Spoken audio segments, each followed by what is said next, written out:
Halo, Assalamualaikum warahmatullahi wabarakatuh. Hai teman-temanku semuanya, perkenalkan nama saya Sartika Rizkiana. Saya mahasiswi Unindra atau Universitas Indra Prasta PGRI Jakarta.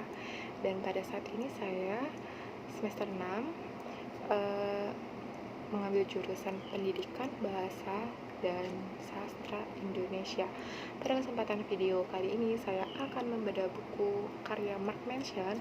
Siapa itu Mark Manson? Mark Manson itu seorang blogger terkenal di Amerika Serikat atau New York. Nah, Mark Manson ini tinggal di New York. Nah, dia itu dengan juta-juta para pembaca yang sudah membaca bukunya dia sehingga menjadi terkenal dan bukunya menjadi buku terlaris di New York. Mark Manson ini menulis buku ini yang bersampul oren, sebuah seni untuk bersikap bodo amat, dengan judul aslinya The Subtle Art of Not Giving a Fuck. Nah, buku ini dialih bahasakan atau diterjemahkan oleh Wicaksono menjadi sebuah seni untuk bersikap bodo amat. Nah, buku ini di dalamnya berisi tentang fakta-fakta seputar kehidupan sosial yang didasari oleh pengalaman-pengalaman pribadinya Mark Manson. Mark Manson sendiri pun dia juga menaruh tagline di buku ini dengan pendekatan yang waras demi menjalani hidup yang baik. Nah, jadi buku ini itu memiliki genre pengembangan diri atau self-improvement. Nah, di buku ini dinobatkan sebagai buku terlaris versi New York dan Good and Mail. Ucapnya seperti ini. Nah, buku ini juga memiliki tag yang keren kan? Judul bukunya ini meskipun menyeleneh, namun menurut saya ini sangat unik dan anti mainstream karena jarang sekali orang yang memakai atau menaruh kata sebuah seni untuk bersikap bodo amat, menyeleneh kan. Nah, namun meskipun bodo amat bukan berarti buku ini mengajarkan kita untuk cuek, namun buku ini itu mengajarkan kita untuk peduli kepada diri kita sendiri dan kepada sosial, dan cueknya itu terhadap hal-hal yang tidak penting. Nah, banyak sekali yang positifnya yang dapat kita ambil dalam buku ini. Jadi, menurut saya ini buku sangat bagus untuk pengembangan diri kita.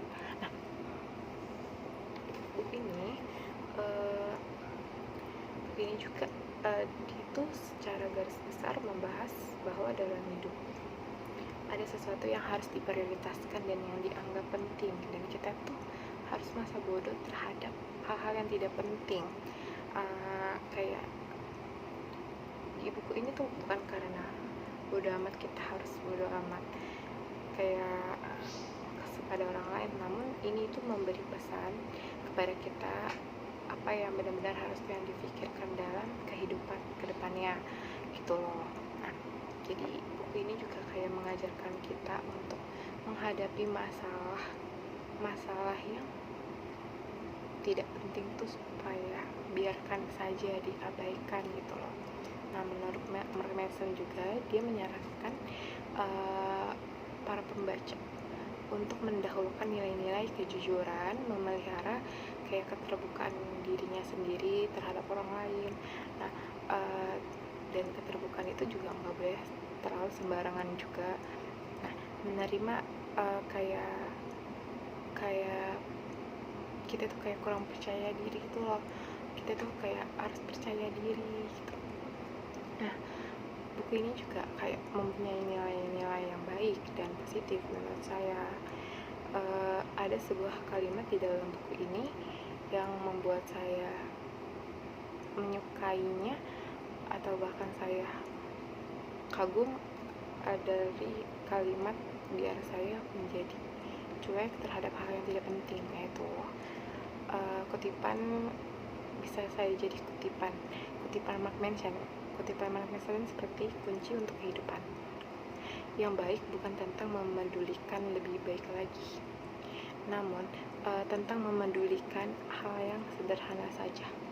Nah, dalam buku tersebut mengajarkan kehidupan sosial yang sangat penting untuk kedepannya.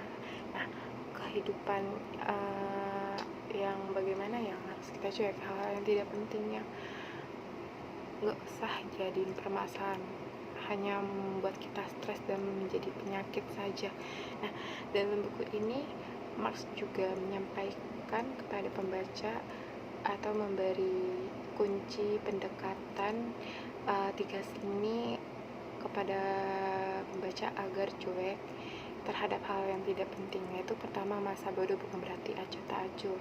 Masa bodoh berarti nyaman saat menjadi berbeda. Nah, intinya itu kayak dalam seni ini, kunci seni ini kita itu harus kayak kayak apa ya, masa bodoh lah terhadap halangan atau kayak perjuangan yang gak penting. Kita harus fokus ke tujuan kita apa gitu. Nah, yang kedua, kita itu kayak bisa mengatakan bodo amat pada kesulitan.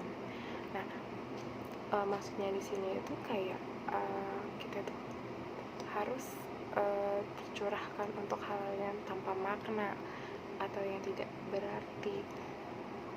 Nah, kunci dari seni kedua dalam buku ini, kita harus melakukan hal-hal yang penting, dan berarti kita juga harus memilih yang mana yang harus diprioritaskan sehingga kita lebih gampang melupakan hal yang sepele.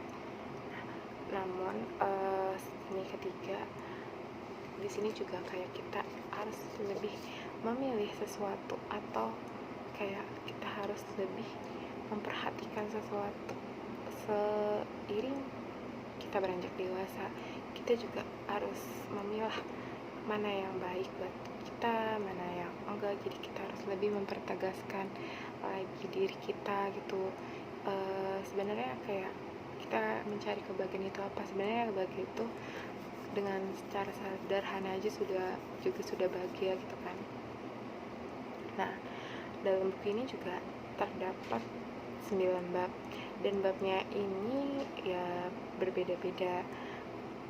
Masing-masing bab menuntun kayak pembaca agar sadar atau menyadari kayak kenyataan dalam hidup itu yang gak mudah gitu. Kita tuh harus gimana ya, kita tuh harus kayak positif, percaya diri dalam kehidupan, dan meskipun caranya berbeda dalam menghadapi kehidupan, kita tetap harus mengarahkan kayak memperjelas diri sendiri, peduli sama diri sendiri gitu, untuk tetap percaya diri. Nah, jadi buku ini tuh dalam bab 5 ada yang membuat hal saya menjadi menarik, yaitu kayak nilai realita yang terjadi. Jadi tren menjadi korban. Nah, di sini tuh pada bab 5 rasa kayak salah membuat orang kayak melemparkan tanggung jawab untuk menyelesaikan masalah mereka pada orang lain. Kebanyakan sekarang seperti itu. Nah, kesimpulan dari buku ini ialah Mark Manson emang menulis argumentasinya sangat lugas dan terstruktur. Ini membuat para pembaca itu lebih percaya diri, lebih mampu memaparkan atau lebih menyadari dirinya kayak kita itu ada batasan yang harus kita terima dengan apa adanya gitu, dan mengenali diri kita sendiri, dan mampu kayak mencapai tujuan dengan segala sesuatu yang positif. Nah, jadi kita itu juga harus kayak nyinyiran atau omongan netizen atau tangga yang gak enak-enak, kita itu harus kayak gak usah terlalu diladeni gitu. Kita tuh harus lebih maju lagi dibanding sebelumnya dan harus melangkah lebih maju. Nah, kelebihan dari buku ini ialah memiliki daya tarik karena judulnya juga menarik dan anti mainstream, dan penyampaiannya Mark Manson ini santai namun dapat dimengerti gitu. Dan buku ini juga mampu memaparkan dan menyadarkan para pembaca seperti saya. Nah, dalam buku Marx juga kayak dia tuh selalu banyak mengajarkan kayak pembaca belajar tentang fakta-fakta dari pengalaman hidupnya Mark Manson, dan kita dapat mengembangkan menjadi motivasi untuk ke depan kehidupan yang lebih baik lagi. Sekian video atau membedah buku karya Mark Manson dari saya. Mohon maaf bila ada kesalahan. Saya ucapkan terima kasih. Assalamualaikum warahmatullahi wabarakatuh. Bye bye.